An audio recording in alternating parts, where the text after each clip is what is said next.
Hello. I know it's been a little while since I last did a little film. The main reason being there's nothing's progressed since I last spoke. Um, the last thing, the last time I was at the hospital was when the doctor told me the news.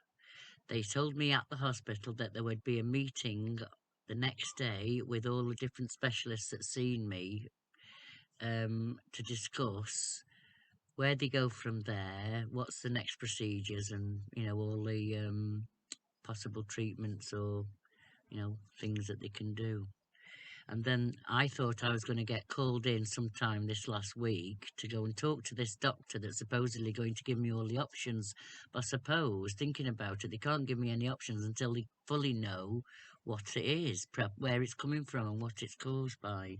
What's the cause, where the cause of it all is. The only thing that I had done last week was some blood tests. I got asked to ring my doctors up and get blood tests done. So I had 4 different vials of blood taken. So obviously they're testing my blood for something before they go further. And I suppose because of the condition, because of how far it's advanced, I suppose the urgency isn't as apparent as it would have been, it was before they decided that it was past a deadline, past the point of trying to get rid of it before it did any damage. So, because it's already done, so I guess they're, like I said, the emergence of it all, although it is, quite vital, I get seen to quite quickly. I suppose I understand that there's no point in them, putting me through emergency quickly because they already know. But anyway, that's the current situation. So I'm still in this space, and my headspace has been to hell and back. Obviously, as most of you will probably appreciate, given such news, when you feel okay. I've tried so hard to put it off. I'm sort of still in denial, I guess, until I have to go and see this doctor and have more tests. I suppose it's, I suppose when you're feeling okay and you don't feel anything surfacing from it, apart from a lump that you felt under the skin that isn't causing you any discomfort at all. But until that time comes, it's hard to process, I suppose. I mean, they've even showed me a picture of my brain with this supposedly minute, tiny thing that's growing in there, but that could have been there since I was born, for all I know. It could have been nestled in there all these years. That's what causes me to fluctuate in moods. Maybe, I don't know. I'm just clutching at straws because I'm in denial. So, that's one of the reasons I've had to make the video, to reassure everybody, and because everyone's obviously going to be waiting for me to come back after revealing such shocking news last time. There's a couple more things I've got to tell you. I've had to move from the piece of land I was at, and I paid up until the end of June to be there, but something's happened that's caused me to have to move. Right, so a lot of you know that the media caught hold of this, and they've blown it out of proportion, really. They've made it more about the GoFundMe than the original issue that I'd got, It took a lot of people to persuade me to get that GoFundMe going. And Big Clive Live, the guy on the internet, he was the one that was the last, he was the last boost to say, okay, well, why not then? What have I got to lose? So all it was to get this van through an MOT. I didn't know about this then. So all I wanted was enough money to get this van legally up and running so I could get back to work, because I'd just done my CPC. I'd spent money in on that, and I'd spent money on getting my medical sorted, because once my operation on my foot was better and I could walk properly again, I was ready for work. So I'd got myself ready to get back into the workforce. I knew I was going to be evicted from the consequences of the universal credit, but it wasn't a problem to me to move in here because I'm used to living in a cab anyway. So this is actually, I've got more space in here than I have in a truck cab. So this really wasn't a major issue that was in the van. The only part of it that was uncomfortable was right at the beginning, because it was extremely cold and I'd got no form of heating.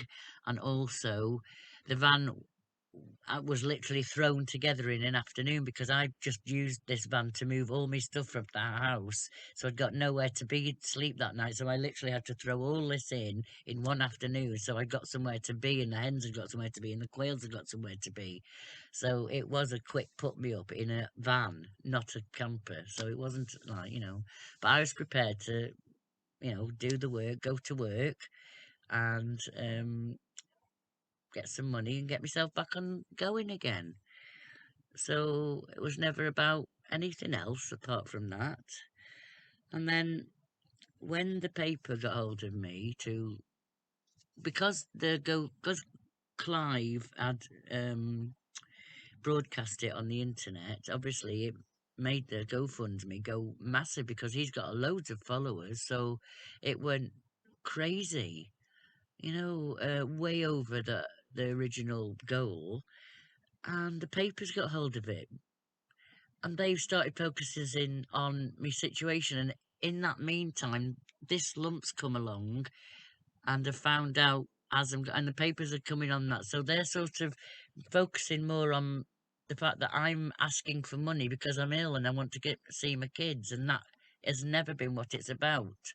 That was just suggestions that have been given to me, which is I've sort of, because because of the information I've been given about myself, obviously I now have an urgency to see the children, and none of us are in a wealthy situation at all. So it's a struggle for all of us to be able to get together, and we are scattered around and about the UK and overseas. And obviously, I need to get to see them all before the inevitable, before anything services and things get rough for me. So then it become about that. Uh, I'm intending to shut it down as soon, because I was intending to shut it down last week, but just as I went online to shut it down, someone had donated. There's about 3 people that had donated, so I've got to wait for that to process and finish, and until I want to wait for like 3 clear days before no one's donated anything, and then I'll just cut it off. Then I've obviously, and also the other thing is, I've got nowhere near that amount. What people can see on the GoFundMe is nothing like that. GoFundMe have taken quite a considerable. I've got just over 10,000 grand, but it's nowhere near what everyone thinks it is. Plus, I haven't got that much now. That's how much in total I would have got if I'd kept it all. But I've had to spend it on the van and the car and this bloody laptop, which I didn't expect to have to spend it on, which is an extra expense. Which, yeah, well. And then obviously the rest of it was spent on getting this van, because it was a basic few bits of furniture to house me to sleep somewhere and just be under cover. I've made it comfortable enough to, live in here, because I've got nowhere else to live. And so while I've got that money, I may as well make it as best as I can in here. So that was what it was all about. Anyhow, the reason why I've had to move from the place is because the media's got hold of it. There's people out there on the internet, as you all know, that can't have anything better to do than kick a man when he's down, or find some conspiracy theory, or assume that someone's up to no good, or you know what I mean. And apparently the kids have got involved, and I've not looked at any of it because I don't want to know, because I've got enough to worry about at the moment with my own stuff going on. I don't need to be reading negative comments about other people thinking that I'm making it all up. For God's sake. It got so bad for my children that my son actually, he it hurt him to do it, but he had to ask me if I've got a letter off the doctor to prove it, so he can send it to all the people. I mean, he didn't believe it, obviously, at first, but because so many people have, it's been getting so nasty, it started to grate on the children, and they've started to think, geez, do you think my mother was capable of something like that? I'm like, flipping, that was major smack in the face when my own child, because of the internet, I mean, all the children were informed first, separate. The kids were all told before I even let it go on the internet. So the Hardley would go through with all the children like that and hurt them when I love them all dearly. What sort of, I haven't been a perfect mother, but bloody hell, what sort of nasty thing is that to pull on your own children? My God. I tell you, it was the shockingest thing to have my own son ask me if I'd got a letter off the doctor, so he could. I said I am not. If I said I can, I've got paperwork from going to the hospital and stuff. But why on earth should I post it online for people to prove that I'm not lying? But the thing is, anyway, even if I did post it online, even it might shut a couple up, but I'm telling you now, people will just say, oh, she's just printed it off, that's not real, she's done it on the computer. So you wouldn't satisfy everybody even with a piece of paper off the doctor. The only way anyone's going to believe me is the time when it gets to me and it's happening. So I've just told the kids to ignore it all and stop getting involved. They are people that we don't know. They've got nothing to do with us whatsoever. So that wasn't very nice, but it's escalated a little bit further because the kids have been commenting and getting themselves involved. Some people have started, because of one of the papers have gone and stupidly revealed my location. There's people that have been coming. I've had a couple of weird visitors since this last week now, because they said they'd read about my story in the paper and they wanted to come and see me. One of them told me, he didn't ask, he just said, I thought I'd come and see you and keep you company. And I thought I'd come and look at the place and see how me and my mate want to come and move on here with you and keep you company. And I'm like, what? You can't just move here. I'm paying to be here. So, and that's another thing. Apparently, the landlord started being weird. But I've got all the transcript between me and him to discuss what I was wanting to come and do here. He knew I was bringing and parking the van there. I haven't even been on his land. I've never parked on his land. I've been parked outside of his land. So I've been paying to be not on his land, if you know what I mean. All I've done is kept it tidy and stopped all the local kids coming and trashing the place. Because when I first moved there, the place had got litter strewn all over the place, and I've cleared loads off. And I've done a film which you're going to see in a minute. I was just pulling off last night to come here, and I stopped the van. I thought, oh, let me just film that spot where I've been parked so that it proves that I've left everywhere nice and tidy, so that if anyone comes along after I've left and tries to make it look like I've left a mess, then I've got proof that I left that spotless. So that's the film you're going to see at the end of this rant, or whatever it is. It was just to clear stuff up, that was all. So I'm in a bit of a dilemma. Oh, so this serious stuff going on with these people threatening to come, and someone had threatened to come and barbecue me chickens and stuff, which I found amusing, which my son didn't find amusing in the slightest. But I thought, I just thought, come on, what person in the right mind is going to be having a go at me and then having, in front of people, actually barbecuing a chicken? I imagine all the animal lovers having God.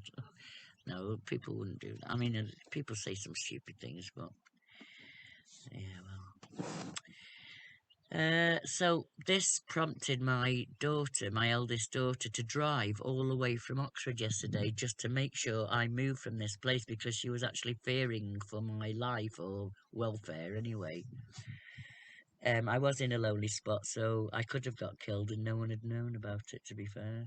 There's no witnesses down there. It was a very lonely little spot, to be honest, and it wasn't really until these strangers started turning up and Abigail told me a little bit about what was going on that it made me realise just how vulnerable I was down there, to be honest. There is nothing to stop anyone just going down there, killing me, and not one person would have a clue who it could be. Yeah. So anyway, I'm not there. And for my daughter to drive all the way down, up here from Oxford in one day, just to make sure I move from there, well, obviously I had to do something. So I'm now temporarily parked in my mate's unit again. And I've now got to find somewhere because obviously this isn't the spot to be because it's an industrial estate and there's stuff goes on here. I mean, it wasn't too bad over this weekend because obviously it's quiet, but tomorrow it's going to be hustle and bustle and I'm going to be in the way. So I need to move my stuff. Oh, Jesus. I can't believe I've had to make a video about that, you know. To think that people have gone that low to have a go at my own children about my condition. And anyway, some of us it's water off duck's back, and others take it to heart. And maybe years ago I might have taken it heart. Or if I'd have read it for myself, I might have had to join in because I am strong-minded. But I realise that if I if I if I give up and read anything, it's going to play on my mind. So I don't want to, the bits that the kids have told me already are floating around in my head that I don't really want to know. I'm just angry that people have had the cheek to be so rude to my children, when they're already in a stressful state because of me. So anyway, that's I know this has been long and I don't know how long it's going to take, but that's the update. I'm stuck here. I don't know where to go right now. I've been moved up the council ladder to get a house into bracket one, but I've since thought that if my dad is still able to have me at his place, although he is an elderly gentleman, and I don't know, I've got to talk with him and see his situation properly first before I, think of that. But I've got to obviously consider his health and welfare before mine in that respect, really. I mean, he hasn't been diagnosed with anything like this, but he's 80 odd. He's coming up for 80, so it's not is well, he's not a frail old man. He's quite, he's active and driving, and he's got a lady friend and what have you. But he's getting on, and I can't. I've got to feel that he's able to cope with me being there. I mean, obviously, I wouldn't expect him to look after me. There'd be some kind of, but I don't want to be in that. I don't want to end up in that area, because well, that's another story. But at the moment, that's where I'm thinking of seeing if my dad is in a fit enough and well enough health state and mindset for me to be there. Otherwise, I don't really know right now. But I think even though I've been here 30 years and this is where a lot of, most of my friends are, it's obviously changed over the years and people have moved on and people have got their own lives, and this isn't something you impose on friends. This is family business. So I feel that I've got no rights, even though I've got plenty of friends that are willing to help here. It's not it's selfish to think that I could even consider putting them under this kind of, yeah. So I think I'm going to have to go back to England, although it isn't my little village where I grew up, but it's not far away. It's still in reach of all the people that I used to know many years ago. But again, with not socialising with all these people in thousands of years, sorry, that was a crazy exaggeration, but you know what I mean. It's hardly likely we're all going to start visiting and what's it in each other, is it, at the moment? My priority is the family, I suppose, and building bridges, not building bridges,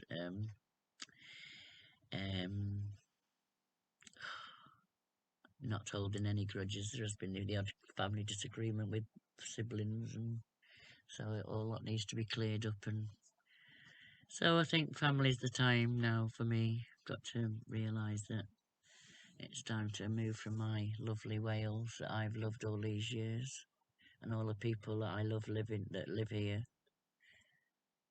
So it's going to be strange not living and thinking that I might never, probably won't come back here ever again, see all these wonderful people. Anyway, again, that's later on. I don't know how far, like again, I've still got to talk to the doctor, so I'm still waiting to find out. This is just me thinking ahead. So just letting you know my plans, and now I shall leave you with the leaving video of where I've just come from. All the best to everybody, and I will see you soon. Bye for now. I'm just filming this to prove that I've left my little area that I was in and left no rubbish at all. Everything's neat. This is just a dry patch of ground here. That's just wet. So there's no rubbish. Oh, that's mine, so I shall just pick that up. I'm literally just about to leave, so I'm just checking the place over, but I've literally just cut them off the van to release the netting that was around. But yeah, so no mess in my behalf. I haven't even used this field. I've not been on it apart from clearing some brambles for him, but it's grown over quickly, so I haven't been able to keep up with anything. But it's perfectly fine. It looks as if no one's even been here. I've cleared a lot of rubbish up when I first came, so it's not like I've caused any trouble here whatsoever. Everything's just as it was, if not cleaner. Obviously it's cleaner because I've tidied up, but I'm just pointing out that I've left this clean. And I was never ever parked on the land. I was always just parked outside it here. And I wasn't obstructing anybody from getting here at all. The fence I had around the van was merely to just keep the hens and my dog from going off up the road. That's all.